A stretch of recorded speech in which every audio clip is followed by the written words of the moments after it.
அரசியலமைப்பு பேரவையில் ஆதரவாக செயற்படும் சிறிதரனுடைய செயற்பாடுகளை ஈழத்தமிழினம் ஏற்றுக்கொள்ளுமா? சிவஞானம் சிறிதரன் மீது ஒழுக்காற்று நடவடிக்கை எடுப்பதற்கு தமிழரசு கட்சி முயற்சிக்குமானால் 21வது திருத்தத்தின் கீழ் சட்ட ரீதியான பாதுகாப்பு சிறிதரனுக்கு இருக்கின்றதா? அரசியலமைப்பு பேரவை உறுப்பினர்கள் சுயாதீனமாக மனச்சாட்சிப்படி செயற்படுவதற்கு உரிமை இருக்கின்றது. அவர்களுடைய சுயாதீன தன்மை மீது கட்சி நடவடிக்கை எடுக்க முற்பட்டால் அரசியலமைப்பு பேரவையினுடைய செயலாளர் சபாநாயகரிடம் சிறிதரன் முறைப்பாடு செய்ய முடியும். கட்சியின் மீது நடவடிக்கை எடுக்க சிறிதரன் முறைப்பாடு அளிப்பாரா? இது தொடர்பில் தான் இன்றைய பார்வைகள் விரிகிறது.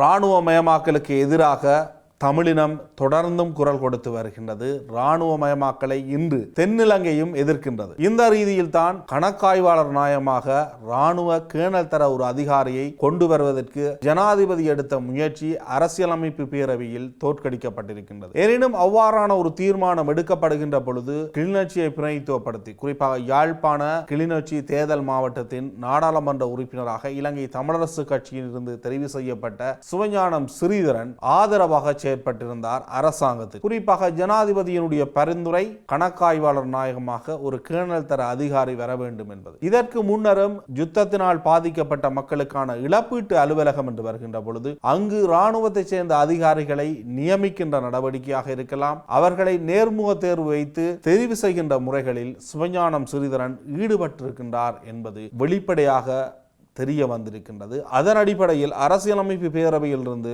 ராஜினாமா செய்யுமாறு சிவஞானம் சிறிதரனுக்கு இலங்கை தமிழரசு கட்சியின் அரசியல் குழு பணிப்புரை விடுத்திருக்கின்றது. தற்பொழுது தமிழினம் அல்லது ஈழத்தமிழ் மக்கள் ஏற்க முடியாத ஒரு விடயத்தினை சிவஞானம் சிறிதரன் செய்திருக்கின்றார். எந்த வகையிலும் இராணுவத்திற்கு ஆதரவாக அவர் செயற்படுவது என்பது தமிழ் மக்களால் ஏற்புடைய ஒரு விடயமாக பார்க்க முடியாது. தையிட்டி விகாரை இராணுவத்தினால் கட்டப்பட்ட ஒரு விகாரை. இராணுவமயம் தமிழ் மக்களை எந்த அளவு தூரம் பாதிப்படைய செய்கின்றது என்பது நாம் அனைவரும் பார்த்து கொண்டிருக்கின்ற, உணர்ந்து கொண்டிருக்கின்ற ஒரு விடயம். இலங்கையில் சிவில் நிர்வாகத்தில் இராணுவத்தினை அதிகளவு கொண்டு வந்த ஒரு நபராக முன்னாள் ஜனாதிபதி கோட்டாபய ராஜபக்ஷ இருந்தார்.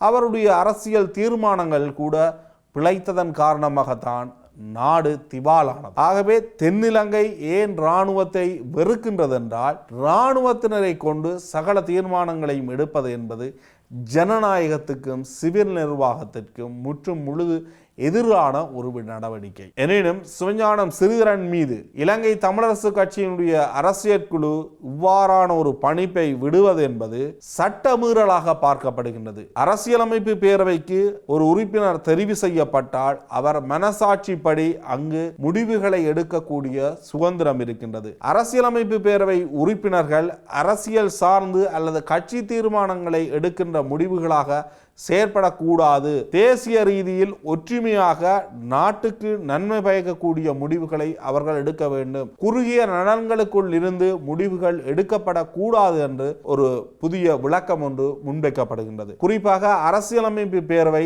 சுயாதீன ஆணைக்குழுக்களினுடைய தலைவர்கள், சுயாதீன ஆணைக்குழுக்களினுடைய உறுப்பினர்கள் தெரிவு செய்கின்ற நிறுவனமாக அரசியலமைப்பு பேரவை காணப்படுகின்றது. அரசியலமைப்பு பேரவை உருவாக்கியதனுடைய நோக்கம், ஜனாதிபதி தான் நினைத்த ஒருவரை அந்தந்த பதவிகளுக்கு இடக்கூடாது, அதனூடாக ஒரு முறையான ஜனநாயக ரீதியிலான பதவி நிலைகளுக்கு யாரும் வராமல் தனிய கட்சி நலன் அடிப்படையில் செயற்படுபவர்களும் ஜனாதிபதிக்கு விரும்பியவர்களும் அந்தந்த பதவிகளுக்கு வருகின்றார்கள். இதன் மூலம் இந்த நாட்டிற்கு சிறந்த முடிவுகளை எடுக்க முடியாமல் ஊழல், அதிகார துஷ்பிரயோகம் அதிகரித்து செல்கின்றது. இதனை கட்டுப்படுத்துவதற்கு தான் 21வது திருத்தத்தினூடாக அரசியலமைப்பு பேரவை தோற்றம் பெறுகின்றது.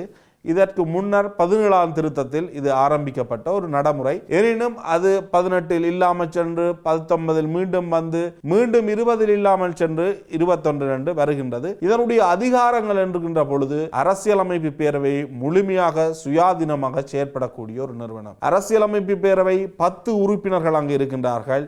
3 சுயாதீன சிவில் செயற்பாட்டாளர்கள் அங்கு உறுப்பினர்களாக இருப்பார்கள்.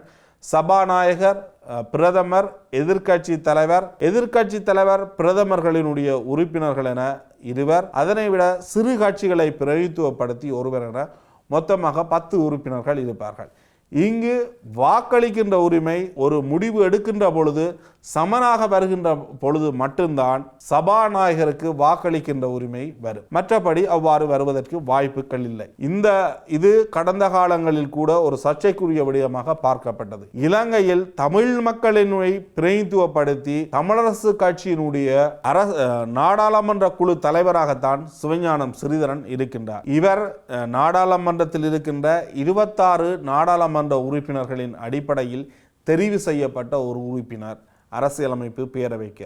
அதாவது நாடாளுமன்றத்தில் இருக்கின்ற சிறு கட்சிகளினுடைய பிரதிநிதியாக நாடாளுமன்றத்துக்கு இவர் தெரிவு செய்யப்படுகின்றார். அப்படியான ஒரு சந்தர்ப்பத்தில் ஜீவன் தொண்டமான் இவருக்கு எதிராக இன்னும் ஒரு உறுப்பினராக இருக்கின்ற பொழுது இவருக்கு 11 வாக்குகள் கிடைக்கின்றது, ஜீவன் தொண்டமானுக்கு 10 வாக்குகள் கிடைக்கின்றது. அதன் மூலம் சிவஞானம் ஸ்ரீதரன் அரசியலமைப்பு பேரவைக்கு உறுப்பினராக தேர்ந்தெடுக்கப்படுகின்றார். தற்பொழுது நாடாளுமன்றத்தில் முன்வைக்கப்படுகின்ற விமர்சனம் என்பது இவர் சிறு கட்சிகளை பிரதிநிதித்துவப்படுத்தி அரசியலமைப்பு பேரவைக்கு உறுப்பினராக தேர்ந்தெடுக்கப்பட்டாலும் இவர் சிறு கட்சிகளை பிரதிநிதித்துவப்படுத்தாமல் அரசியலமைப்பு பேரவையில் அரசாங்கத்துடன் இணைந்து செயற்படுகின்றார். அரசியலமைப்பு பேரவை உறுப்பினர்களுக்கு சுயாதீன தன்மை இருக்க வேண்டும் என்று கூறப்பட்டாலும் அந்த சுயாதீனம் என்பது அரசாங்கத்துடன் இணைந்து செயற்படுவதா என்ற ஒரு கேள்வி தற்பொழுது எழுகின்றது. சிவஞானம் ஸ்ரீதரன் அரசாங்கத்துடன் இணைந்து செயற்படுகின்றார். சிவில் தரப்பினர் சிவஞானம் ஸ்ரீதரன் எடுத்த முடிவுகளுக்கு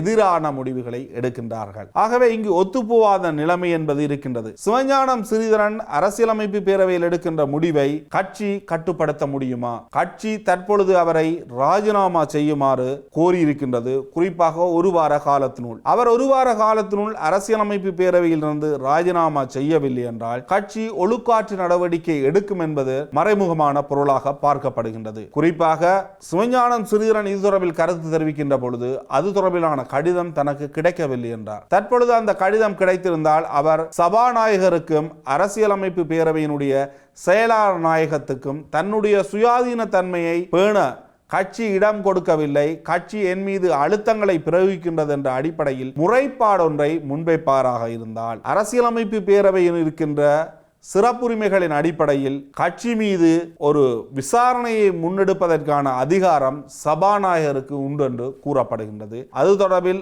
சிறப்புரிமைகளை விசாரணை செய்வதற்கான குழு ஒன்றும் இருக்கின்றது. அதன் அடிப்படையில் இந்த விடயம் முன்னகர்த்தப்படுமா அல்லது கட்சி ஒழுக்காற்று நடவடிக்கைக்கு செல்கின்ற பொழுது இவர் நாடாளுமன்ற உறுப்பினர் பதவியையும் கட்சி உறுப்பினர் பதவியையும் இழக்க வேண்டிய வாய்ப்பு ஏற்படும். அவ்வாறான ஒரு சந்தர்ப்பத்தில் மேன்முறையீட்டு நீதிமன்றம் அல்லது உச்ச நீதிமன்றம் சென்று அதற்கு எதிராக ஒரு தடை உத்தரவை பெற்றுக்கொள்வாரா? குறிப்பாக 21ஆம் திருத்தத்தின் கீழ் இவருக்கு சுயாதீனமாக செயற்படுவதற்குரிய சந்தர்ப்பம் இருக்கின்றது. அதனை 21வது திருத்தம் இவருக்கு வழங்குகின்றது என்று சட்ட ரீதியில் கூறப்படுகின்றது. எனினும் அரசியலமைப்பு பேரவையில் 3 உறுப்பினர்கள்தான் எந்த கட்சிகளையும் சாராத சிவில் உறுப்பினர்கள். மிகுதி அனைவரும் ஏதோ ஒரு கட்சியை பிரதிநிதித்துவப்படுத்தி தான் அவர்கள் அங்கு அங்கம் வகிக்கின்றார்கள். அவர்கள் சுயாதீனமாக செயற்பட முடியும் என்ற ஒரு வாதம் முன்வைக்கப்பட்டாலும் கட்சியினுடைய அடிப்படை கொள்கை நெறிக்கு எதிராக அவர் செயற்பட முடியுமா? இது தொடர்பிலான ஒரு விளக்கத்தினை உச்ச நீதிமன்றம் வழங்க வேண்டும். குறிப்பாக நாடாளுமன்ற உறுப்பினர்கள் கட்சியினுடைய கட்டுப்பாடுகளை மீறி செயற்பட்டால் இதுவரைக்கும் முன்னகர்ந்த முன் நீதிமன்றங்களில் நடந்த வழக்குகளை ஒரு முன்னுதாரணமாக கொள்ள முடியும். எனினும் அரசியலமைப்பு பேரவையில் இருக்கின்ற ஒரு உறுப்பினர் கட்சிக்கு எதிராக செயற்படுகின்றார், கட்சி அவர் மீது ஒரு ஒழுக்காற்று நடவடிக்கை எடுக்கின்றது என்ற ஒரு விடயம் புதிய ஒரு விடயமாக இருக்கும். ஆகவே இது நீதிமன்றம் சென்று அங்கு ஒரு பொருள்கோடல் செய்ய வேண்டிய தேவை ஏற்படும். ஏனெனில் இழப்பீட்டு அலுவலகத்துக்கான உறுப்பினர் தெரிவு இவர் ஆதரவாக அரசாங்கத்துடன் இணைந்து அரசியலமைப்பு பேரவையில் செயற்படுகின்ற பொழுது கட்சியினுடைய தலைவர் செயலாளர் ஜனாதிபதிக்கு அவர்களை நியமிக்க கூடாது என்று கடிதம் அனுப்புகின்றார்கள். ஆகவே கட்சியினுடைய செயற்பாடு ஒன்றாகவும் கட்சியின் உறுப்பினர் அரசியலமைப்பு பேரவையில் இன்னும் ஒரு முடிவை எடுக்கின்ற பொழுது இது அரசியல் ரீதியில் பல்வேறு விமர்சனங்களை உருவாக்கக்கூடிய ஒரு விடயம். என்னதான் நாடாளுமன்ற உறுப்பினர் கட்சியினுடைய உறுப்பினராக இருந்தாலும் அரசியலமைப்பு பேரவையில் அவர் சுயாதீனமாக செயற்பட முடியும் என்று பார்க்கப்படுகின்றது. தமிழ் மக்களினுடைய அரசியலுடன் இது கோர்த்து பார்க்கப்படுகின்ற பொழுது இராணுவமயமாக்கலுக்கும் இராணுவத்தை சிவில் நிர்வாகத்துக்கு கொண்டு வருவதையும் தமிழ் மக்கள் ஏற்றுக்கொள்கின்றார்களா என்ற கேள்வி எழுகின்றது. தமிழரசு கட்சியினுடைய செயற்பாடு தற்பொழுது நீதிமன்றம் செல்லும். அரசியல் குழு அவரை பணித்தது. அவர் அரசியலமைப்பு படி அவருக்கு இருக்கின்ற உரிமையை பறிக்கின்ற ஒரு செயற்பாடு என்ற ரீதியில் தற்பொழுது சட்ட ரீதியில் பார்க்கப்படுகின்றது. சட்ட ரீதியில் இந்த விடயம் ஒழுக்காற்று நடவடிக்கைக்கு சிவஞானம் சிறிதரன் உட்படுத்தினால்தான் தெரிய வரும் உண்மையில் அரசியலமைப்பு பேரவை உறுப்பினர்கள் கட்சிக்கு கட்டுப்பட்டவர்களா இல்லையா என்பது தொடர்பில். ஏனெனில் தற்பொழுது சிவஞானம் சிறிதரனுக்கு எதிராக பல்வேறு விடயங்களில் கட்சி ஒழுக்காற்று நடவடிக்கை எடுக்கக்கூடியதற்கான வாய்ப்புகள் இருக்கின்றது. குறிப்பாக உள்ளூராட்சி மன்ற தேர்தலில் இவர் பணம் வழங்கி இன்னும் ஒருவர்கள் சுயேட்சையாக நின்றார்கள் என்ற விடயமெல்லாம் தற்பொழுது பேசப்படுகின்றது. ஆகவே இந்த விடயத்தில் இவர் சபாநாயகரிடம் முறைப்பாடு செய்வாராக. இன்னும் ஒரு விடயத்திற்காக கூட கட்சி இவர் மீது ஒழுக்காற்று நடவடிக்கை எடுக்க முடியும். எந்த வகையிலும் கட்சியின் மீது ஸ்ரீதரன் எதிரான ஒரு முறைப்பாட்டை எங்கும் பதிவு செய்வாராக இருந்தால் கட்சி அவர் மீது ஒழுக்காற்று நடவடிக்கைக்கு இந்த விடயத்திலோ வேறு விடயத்திலேயோ எடுக்க முற்படும். ஏதோ ஒரு வகையில் தற்பொழுது சிவஞானம் சிறிதரனுக்கும் கட்சிக்கும் இடையிலான முரண்பாடு மிகப்பெரிய அளவு மாறி இருக்கின்றது. இதில் ஏதோ ஒரு வகையில் என்பிபியினுடைய ஆதரவை பெற்றுக்கொள்ள சிறிதரன் முற்படுவார் அல்லது முற்பட வேண்டிய தேவை அவருக்கு ஏற்படும் என்று தெரிகின்றது. அதனை தாண்டி சிவஞானம் சிறிதரன் பொது வழியில் இந்த விடயங்களை நியாயப்படுத்த முடியாது. அவர் உண்மையில் அவ்வாறு இராணுவ தரப்பினருக்கு ஒரு ஆதரவை வழங்கவில்லை என்றால் மட்டும்தான் அவர் இதுவரை பேசி வந்த தமிழ் தேசிய அரசியலாக இருக்கலாம், தமிழ் மக்களினுடைய இதுவரை காலமான அரசியல் ரீதியான போராட்டமாக இருக்கலாம், சகல விடயங்களுடனும் ஒத்துப்போகக்கூடிய ஒரு விடயமாக இருக்கும். அவர் செய்த விடயம் என்பது மிக பெரிய அளவில் தமிழ் மக்களை ஏமாற்றுகின்ற ஒரு செயற்பாடு. அவர் மாவீரர்களினுடைய தியாகங்களை சொல்லி வாக்குகளை கேட்டவர், அதனூடாக நாடாளுமன்றம் சென்று பதவியை பெற்றவர். ஆனால் தற்பொழுது இராணுவத்தினருக்கு துணையாக இருக்க முடியுமா? இழப்பீட்டு அலுவலகம் ஏன் இலங்கையில் முக்கியத்துவம் பெறுகின்றது? இழப்பீடு யாருக்கு வழங்க வேண்டும்? அந்த இழப்பீட்டை அந்த மக்கள் பெறுவதற்கு யார் காரணமானவர்கள்? இராணுவத்தினர் அந்த இழப்பீட்டு அலுவலகத்தின் உறுப்பினர்களாக இருக்க முடியுமா போன்ற கேள்விகள் எழுகின்றது. எனினும் கட்சி சிவஞானம் சிறிதரன் நீதிமன்றத்தில் சந்திக்க வேண்டிய வாய்ப்புகள் தான் அதிகம். அல்லது சிவஞானம் சிறிதரன் கட்சியினுடைய பணிப்பை ஏற்று ராஜினாமா செய்ய வேண்டிய தேவை ஏற்படும். அவர் கட்சிக்கு கட்டுப்பட்டவராக இருக்க வேண்டிய தேவை ஏற்படும். தற்பொழுது சில தரப்புகள் சிவஞானம் சிறிதரன் அல்லது அரசியலமைப்பு பேரவை உறுப்பினர்கள் சுயாதீனமாக செயற்பட வேண்டும், அதற்கு கட்சி இடம் கொடுக்க வேண்டும் என்றெல்லாம் கூறப்படுகின்றது. அரசியலமைப்பு பேரவை உறுப்பினர்களினுடைய சுயாதீனம் என்பது அரசிற்கு சார்பான ஒன்றாக இருக்க வேண்டிய கட்டாயம் கிடையாது. அந்த சுயாதீனம் என்பது தமிழ் மக்களினுடைய சார்பாக இருக்க வேண்டும். தமிழ் மக்களினுடைய பிரதிநிதி ஒருவர் தமிழ் மக்களினுடைய அபிலாசைகளை தான் பிரதிபலிப்பவராக இருக்க வேண்டும். அவர் வேறு தரப்பு மக்களினுடைய சுயாதீனத்தை பாதுகாக்க வேண்டியவராக இருப்பது என்பது ஜனநாயகத்துக்கு முற்றும் முழுதான எதிரான ஒரு நிலைப்பாடாகத்தான் பார்க்க முடியும். இன்னும் ஒரு பார்வையில் சந்திக்கின்றேன். நன்றி, வணக்கம்.